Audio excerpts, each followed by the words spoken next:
All right, what is going on, everybody? It is a beautiful day out, and we just finished our final day on this powerlifting block, which was a 4-week block, and it's part of a volume phase, apparently. And I will play the footage from it. I'm backing out. So I'm backing out, I'll play the footage. I had some squat, and I had a top set of 3 at an RPE of 8.5 today. And I also had some close grip bench, 3x8. So we started off the week really well, and I wanted to take a little excerpt here. I wanted to talk about something that I've been seeing a lot on social media lately from people in the health and wellness space of like YouTube and Instagram. But there's been this common thing of not having your phone on you while you're working out, or not having your phone while you're working, maybe it's while you're studying, if you're a writer, while you're writing. But the bottom line is they want you to not have your phone on you at all. And I think, hermit maxing and kind of like being like an Amish person, there's some great beauty to that for sure. I see the enormous appeal in that myself. But the problem is, it's a little bit, it's not advantageous now. You're kind of nerfing yourself. And this is the important part, you're missing out on the opportunity to teach yourself self-control.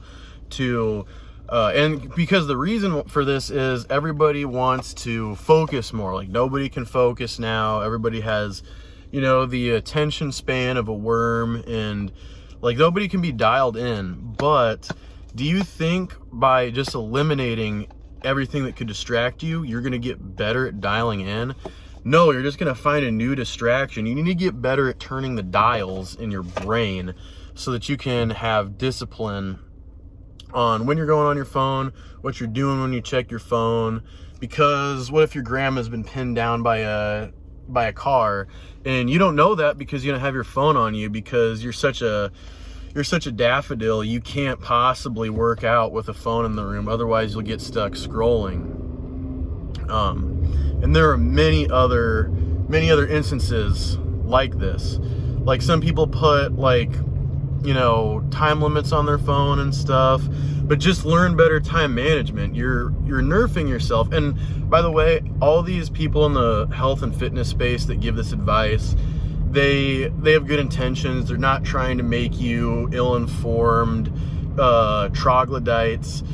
And I think phones, when you're unchecked, when you don't have intention using your phone, it does way more harm than good. But if you're intentional, it's a powerful tool. Keep you tapped in. You can learn more than any generation before you in instance now. In between, think about it. You're not going to be working out set after set after set. You need some time to recover in between sets, and your homies won't always be at the gym. Some people don't want to talk when you're at the gym, so it's advantageous to have something to check in between sets, unless you just want to be focused and dialed in on what you're just thinking about your next set. And there's some beauty and some advantage to that too. But I'm just saying, remember, only a Sith deals in absolutes. You don't have to get rid of your phone. You have to learn discipline and time management. That's the real way to go here. So I just wanted to come in and drop that golden tidbit, because I've seen a lot of people who have been suffering at the hands of social media distraction, especially short form social media. They've been distracted, various mental ailments from how social media affects them and stuff, how seeing a bunch of world events affects them. And everybody wants to jump to an extreme. And I'm just saying, it doesn't got to be like that. You can be disciplined. You can learn discernment, time management, and just discipline yourself. And you don't have to miss out on, staying in the loop with the homeboys. And, because it's just not practical to never have your phone on you. It's kind of maladaptive in today's world. Unfortunately, I love to Amish max, but it's just not, if you live in it's not practical. But anyway, I just wanted to drop that little golden tidbit right there. and tell you that you don't have to live in a simulation and be like a digital slave, and you also don't have to be Amish. You can be the master of your tools. So, like I was saying earlier, this is the final week in my 4-week block, and we're feeling decent. This last weekend was a crazy weekend. Had another birthday, and I had a really late show that I didn't get back from until like 4 in the morning, and I didn't fall asleep until probably 4:30 or 5 in the morning. Definitely not ideal for recovery because I work out like 5 days in a row, and then I have like a really big work day on Saturdays always, and then I wake up for church the next morning. So recovery is not like always super dialed in and optimal on the weekends. So once I'm back from church, that Sunday really becomes about just couch rotting all day, like cramming in as much recovery as humanly possible. Taking salt baths and stuff.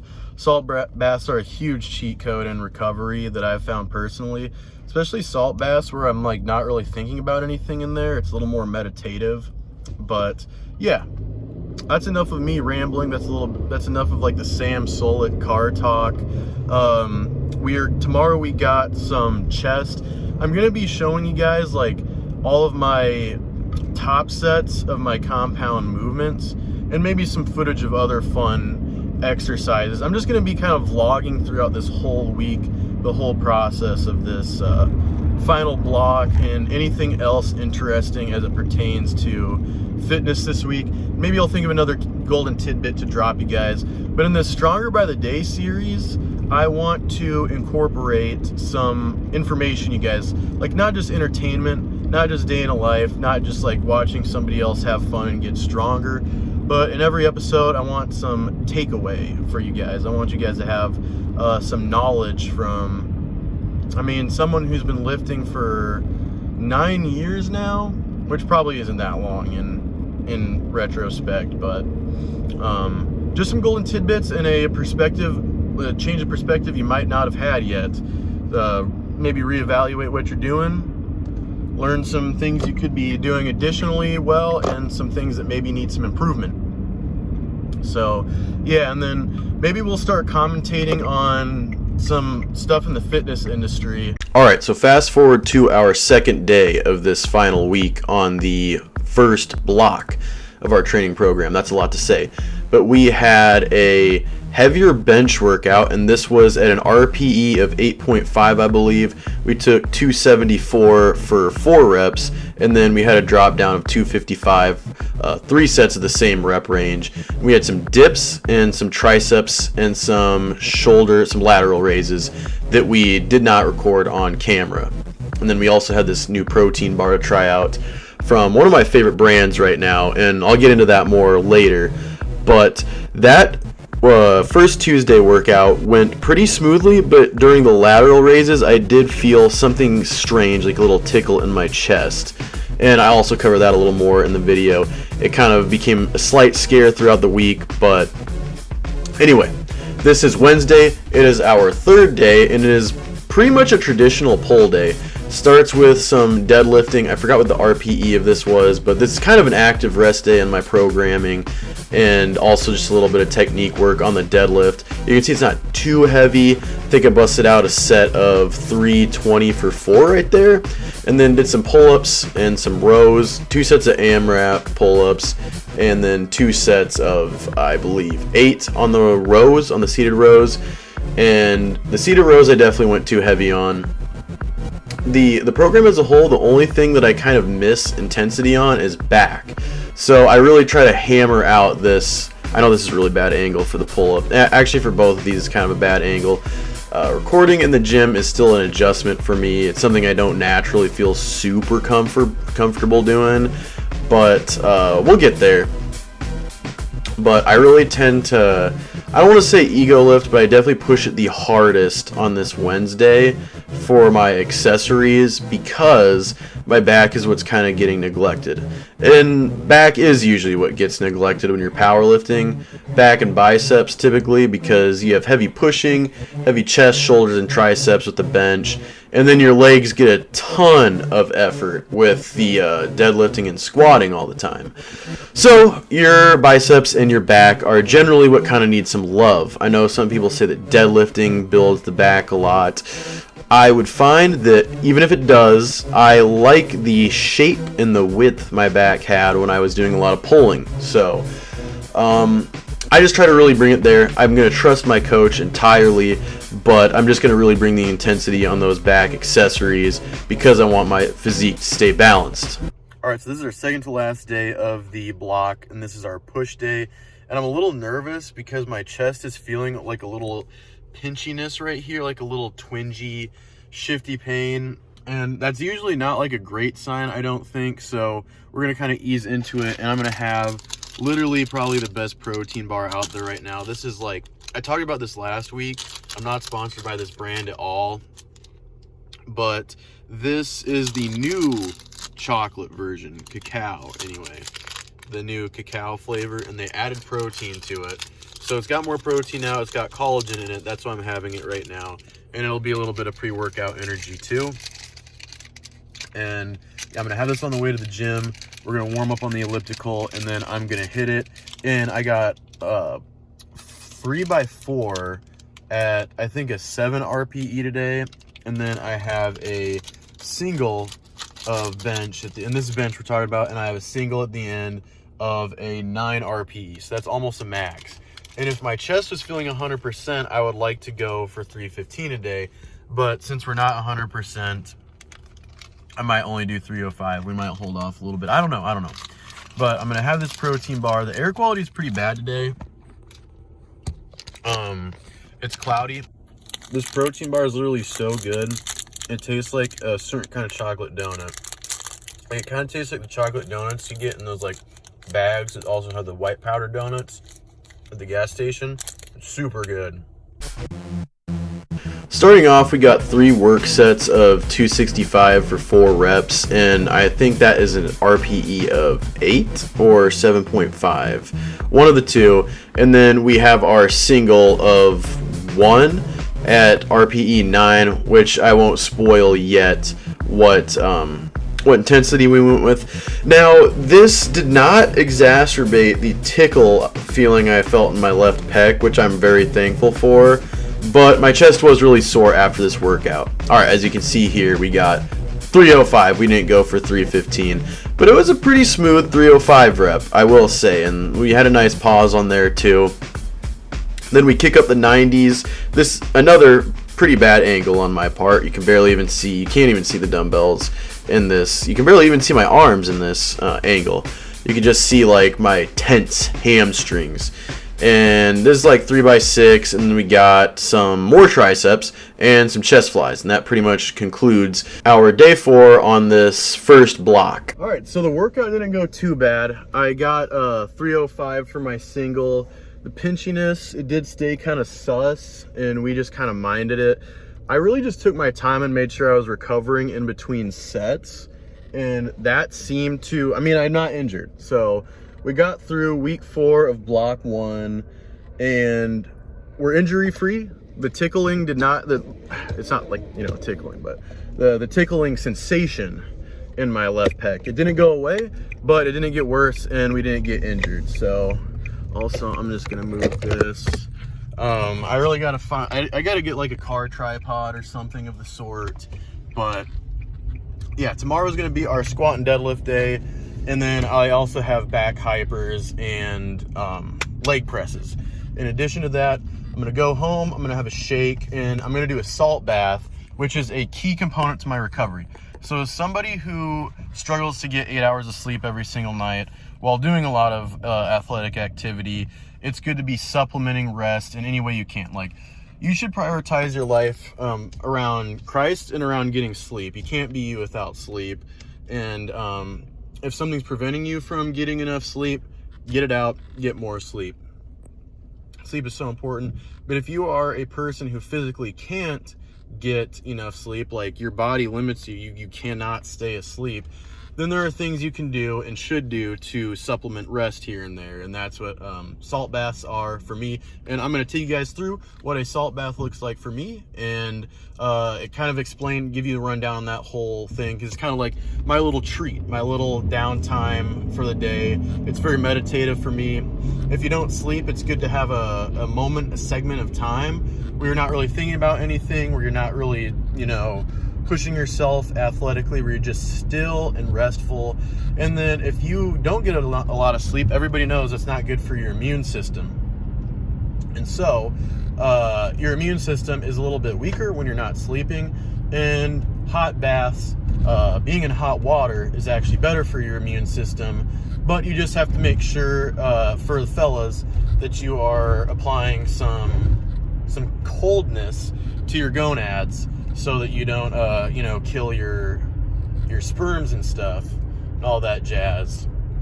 And so I make a DUI ice pack with, I basically bind it with a pair of briefs, and fill up a freaking bag, a little plastic baggie with some ice, and bind it to my scrot with the briefs. So I'm not gonna show you guys that, but we'll have the full setup rigged, and I'll jump in, kind of show you guys what it looks like to do such a salt bath. And yeah, then we'll have tomorrow, and that will be our squat and deadlift day. And then we have a long run on Saturday. I am off work this Saturday, so I can do a long run on its own day. I'm really happy about that. Really, really excited to not have to be in the gym 2 hours, or not have to be exercising for 2 or 3 hours on the day that I do have my long run.